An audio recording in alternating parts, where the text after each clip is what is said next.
KVS PRT primary teacher का 22 फरवरी सन 2023 shift second का जो है एग्जाम छूट चुका है। कैंडिडेट एग्जाम सेंटर से बाहर निकल के आ चुके हैं। कैंडिडेट से पूछते हैं पेपर का लेवल कैसा था। आपका नाम? मेरा नाम मुकुल चतुर्वेदी है। अच्छा, यदि हम पेपर के लेवल की बात करें तो पेपर का लेवल इजी था या मॉडरेट था? पेपर का लेवल इजी टू मॉडरेट ही था, क्योंकि बहुत सारे क्वेश्चन ऐसे थे जो कि अटेम्प्ट नहीं हो पा रहे थे। मतलब उन्होंने NCERT रख दिया है इस बार। हिंदी में भी NCERT आ रहा है, जैसे दीक्षा है और बहुत सारी ऐसी चीज़ें हैं जो कि हम पढ़ी नहीं है अभी तक। अच्छा, मुकुल जी यदि बात करें हिंदी की तो हिंदी में जो है संज्ञा से, सर्वनाम से, विशेषण से कोई क्वेश्चन आया था? हाँ बिल्कुल। मुकुल जी क्या क्वेश्चन था आपके याद हो संज्ञा से? जैसे संज्ञा से एक प्रश्न था कि संज्ञा दे रखी है और विशेषण दे रखा है, उनमें से पूछ रहा था इनमें से असंगत कौन सा है। असंगत कौन? हाँ। अच्छा मुकुल जी, इसमें जो है कारक से, शुद्धि से, अशुद्धि से क्वेश्चन आया था? हाँ या बिल्कुल। कारक से एक प्रश्न आया था कि जैसे कर्ता ने कर्म को, तो उसमें एक प्रश्न था अधिकरण का। तो अधिकरण में मैं और पर होता है, जो कि उसमें का लगाया हुआ था। तो वही मतलब 3 सही थे, उनमें से एक गलत था। वो पूछ रहा था कि कौन सा गलत है। अच्छा, मुकुल जी इसमें पर्यायवाची, मुहावरे, विलोम सबसे क्वेश्चन आया हो? हाँ जी बिल्कुल, मुहावरे भी आए थे। किस चीज़ का मुहावरा आया था आपके, अगर याद हो जैसे? पर्यायवाची याद हो आपके? पर्यायवाची आया था, जैसे अनल का पर्यायवाची आया था। अनल और इधर दे रखा था पवन। तो अनल आग का होता है, जबकि पवन का अनिल होना चाहिए था, जो कि गलत था। अच्छा मुकुल जी, इसमें हिंदी में पैसेज भी आया था? हाँ बिल्कुल, पैसेज आया था। कितने क्वेश्चन आए थे पैसेज में लगभग 5 से 7 प्रश्न थे और इजी थे। अच्छा मुकुल जी, यदि हम लैंग्वेज सेकंड इंग्लिश की बात करें तो इंग्लिश में जो है नाउन से, प्रोनाउन से क्वेश्चन आया था मुकुल जी बिल्कुल। क्वेश्चन आया था मुकुल जी आपके? नाउन से प्रश्न आया था कि पूछा था, एक वर्ड दिया था, मुझे एग्जैक्ट याद नहीं है कि क्या वर्ड था। से क्वेश्चन आया हो, वर्ब से क्वेश्चन? हाँ, वर्ब से भी था, एडजेक्टिव से था, एरर से क्वेश्चन आया हो, एरर से भी था, एडवर्ब से भी प्रश्न आया था। एंटोनियम सिनोनियम आया था किस चीज़ का? जी बिल्कुल, एंटोनिम सिनोनिम्स भी आए थे। बट किस चीज़ का एंटोनियम सिनोनियम आया था आपके याद हो जैसे? एरर याद हो जो आया इंग्लिश के अंदर। ठीक है, यदि हम बात करें पार्ट सेकंड जनरल अवेयरनेस की, तो उसमें हिस्ट्री से मुकुल जी कोई क्वेश्चन आया था? हिस्ट्री से हाँ जी बिल्कुल। हिस्ट्री से एक प्रश्न था, जैसे कि वंश से क्वेश्चन आया हो या फिर हड़प्पा से, मोहनजोदड़ो से, ऐसा क्वेश्चन आया हो हिस्ट्री से कोई? मुझे एग्जैक्ट याद नहीं आ। ज्योग्राफी से, नदी से, पर्वत से, हिमालय से? संविधान से प्रश्न था। ठीक है, यदि हम संविधान की बात करें तो संविधान में अनुच्छेद से क्वेश्चन आया था? हाँ जी बिल्कुल, अनुच्छेद से प्रश्न आया था।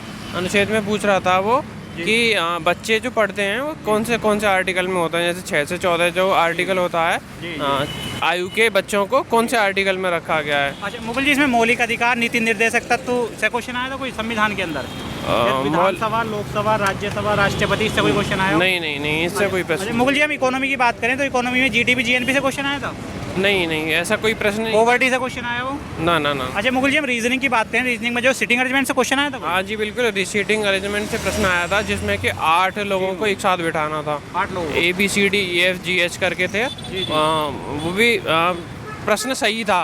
लेवल की बात कर रहे हैं। अच्छा, इसमें जो है ब्लड रिलेशन से क्वेश्चन आया था रीजनिंग के अंदर? हाँ, ब्लड रिलेशन से कोई प्रश्न नहीं था। कोडिंग डिकोडिंग से, कथन पूर्वधारणा तर्क निष्कर्ष से क्वेश्चन आया? हाँ, कथन निष्कर्ष से एक प्रश्न था। वेन आरेख से आया हो? और एक प्रश्न था वेन आरेख से क्वेश्चन आया हो? वेन आरेख से नहीं था। एक प्रतिबिंब, जल प्रतिबिंब से। त्रिभुज का था, त्रिभुज। इसमें कितने त्रिभुज हैं? अच्छा, आकृति गिनने से क्वेश्चन आया था? हाँ। यानी कि रीजनिंग में नॉन वर्बल के पार्ट से आकृति गिनने से क्वेश्चन देखने को मिला है। यदि हम बात करें मुकुल जी कंप्यूटर की, तो कंप्यूटर में कोई फुल फॉर्म आई थी? कंप्यूटर में फुल फॉर्म कोई नहीं आई थी। MS वर्ड से प्रश्न आया था। प्रश्न था मुकुल जी आपको याद हो?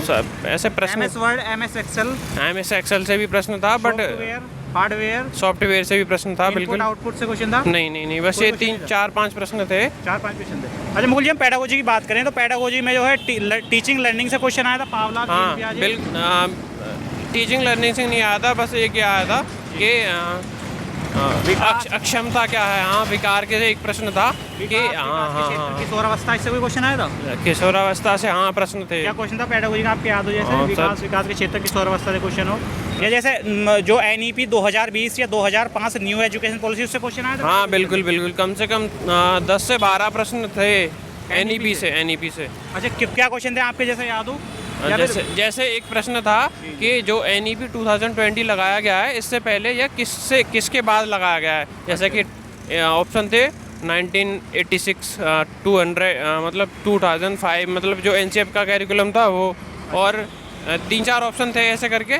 तो जिसमें से पूछा गया था कि जो अब 2020 न्यू एजुकेशन पॉलिसी जो लगाई हुई है, ये पहले कौन सी पॉलिसी थी, अब दोबारा चेंज करके क्यों कौन से लगाई गई है? अच्छा, NEP 2005 से भी क्वेश्चन मिला मुकुल जी देखने के लिए? NEP 2005 की फुल फॉर्म आई थी, जो कि रिवर्स 21 तारीख को जो पेपर था उसमें आई हुई थी, वही दोबारा सेम बिल्कुल रिपीट कर दी है। जी बिल्कुल फुल फॉर्म थी NEP की। अच्छा, बच्चों का शिक्षा अधिकार अधिनियम 2009, समाजवाद, इससे कोई क्वेश्चन आया? बिल्कुल बिल्कुल, तो 2009 RTE के एक्ट के तहत ये प्रश्न आया था कि 1 साल से जो छोटे बच्चे होते हैं उनका हम एडमिशन फ्री में करा सकते हैं किसी भी स्कूल में। इससे रिलेटेड प्रश्न था, जिससे जैसे कि 7 साल से जो छोटे छोटे बच्चे होते हैं उनको किसी भी स्कूल में जाके, जो गवर्नमेंट हो या प्राइवेट, उसमें हम एडमिशन करा सकते हैं, ये प्रश्न था। अच्छा, स्कूल के वर्ष, कैलेंडर, योजना, पेडागोजी में कोई क्वेश्चन आया था मुकुल जी इससे? हाँ, कैलेंडर का एक प्रश्न था। क्या क्वेश्चन था? जैसे आपके पेडागोजी में नहीं था, वो था रीजनिंग में एक कैलेंडर का प्रश्न था, जिसमें पूछा था कि मान लो कोई भी व्यक्ति है, उसने अच्छा मुकुल जी, यदि हम EVS की बात करें तो EVS में जो है पर्यावरण से क्वेश्चन आया हो, भोजन से, या परिवार, दोस्त, इससे कोई क्वेश्चन आया हो EVS के अंदर? नहीं, उसमें ज़्यादातर बायोलॉजी रखी हुई है इन लोगों ने, मतलब बायो से बहुत ज़्यादा प्रश्न थे, जैसे कि जीवाणु से होने वाले रोग या कवक से होने वाले रोग, उनका मिलान करना था। अच्छा, यानी कि EVS के अंदर जो है टोटली बायोलॉजी डाल रखी है? जी जी जी बिल्कुल, साइंस थी पूरी। नहीं, वैसे साइंस EVS होती है, बट उसमें ज़्यादातर बायो का पार्ट था। जैसे हार्ट से, माइंड से, बोन से रिलेटेड क्वेश्चन आए हो? नहीं, ऐसे प्रश्न नहीं थे। प्रश्न थे जैसे 3 प्रश्न लगभग उससे आए थे, बीमारियों से, ये बीमारी है, इससे ये अटैच। हाँ, विटामिन से भी प्रश्न था। क्या क्वेश्चन थे विटामिन से? प्रश्न था विटामिन से, मेरे को याद नहीं है एग्जैक्ट। यानी कि बीमारी से क्वेश्चन आया था। अच्छा, हम बात करें मैथ की, तो मैथ में जो है ज्यामिति से क्वेश्चन आया था, ट्रिग्नोमेट्री से क्वेश्चन आया? ज्योमेट्री से कोई प्रश्न नहीं था। एक प्रश्न आया था, मतलब नॉर्मल मैथ तो बहुत ज़्यादा नॉर्मल था। 17-18 प्रश्न आसानी से हो सकते हैं। 1-2 प्रश्न ऐसा था। क्षेत्रफल से 2 प्रश्न थे, और ज्योमेट्री से कोई भी प्रश्न नहीं था। अच्छा, percentage, less MS, HCF, LCM, इनसे कोई क्वेश्चन आया हो? नहीं, नॉर्मल प्रश्न थे, बहुत ज़्यादा जोड़ने घटाने वाले ज़्यादा। मुकुल जी, जो EVS थी वो 1 to 5th क्लास की थी, अपर लेवल की आई थी? EVS हाँ अपर लेवल की थी, हाँ बोल सकते हैं, अप टू 8th लेवल तक की है लास्ट, इससे ज़्यादा नहीं। हाँ बिल्कुल। अच्छा मुकुल जी, पेपर की यदि हम बात करें, जो कैंडिडेट आकर पेपर देना आएंगे, आपकी वीडियो देख रहे हैं, तो आप उन्हें क्या सलाह देंगे? वो NCERT बेस्ड स्टडी करें, या 1 to 5th क्लास से 5th to 8th क्लास की बुक से स्टडी करें? नहीं, कोचिंग को अफोर्ड करें? अब ये है कि 1 to 5th तो उन्होंने कर ही रखी होगी, अब हो सकता है कि 6 to 8 कर लें, तो उससे बहुत ज़्यादा फ़ायदा मिल जाएगा।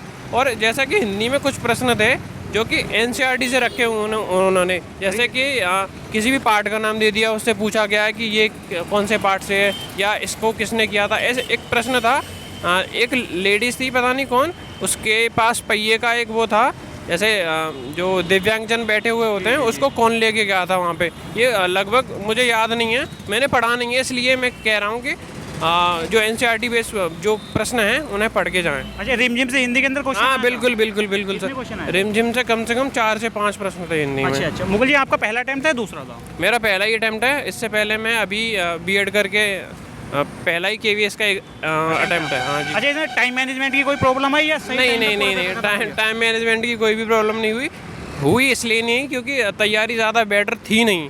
अच्छा, हाँ, अगर अच्छी तैयारी हो तो टाइम मैनेजमेंट वैसे कोई दिक्कत नहीं है। 2.5 घंटे में पेपर हो गया था पूरा। आधा घंटा बचा है, अभी मैं पहले ही आ चुका हूँ वहाँ से। अच्छा, चलिए, thank you Mukul ji. Madam, आपका नाम? My name is Mamta. अच्छा मैडम, यदि हम पेपर के लेवल की बात करें तो इसमें NCERT बेस्ड क्वेश्चन मिले हैं? कैसे क्वेश्चन मिले? NCERT बेस्ड, पूरे NCERT बेस्ड से क्वेश्चन आए। हिंदी जो वो क्या नाम उसका, अरे वो NCERT की कौन सी बुक है? NCERT रिमझिम वगैरह। हाँ, रिमझिम से बहुत क्वेश्चन आए थे, बहुत ज़्यादा। पूरे गद्दांश से लेके रिमझिम से क्वेश्चन बहुत ज़्यादा मिले हैं। और पेडागोजी भी मतलब कुल मिलाकर ठीक आई है। वो जो NEP जो था ना, वो स्ट्रक्चर वगैरह, वो बार दे रहे हैं उस चीज़ को। मैडम, NEP 2005 या 2020 से कितने क्वेश्चन आए थे मैडम NEP? उसमें 2-3 क्वेश्चन तो उसमें से आए थे। हाँ, और वो NCERT उसके आए थे। NEP से मैडम क्या क्वेश्चन आए थे, जैसे आपके याद हो?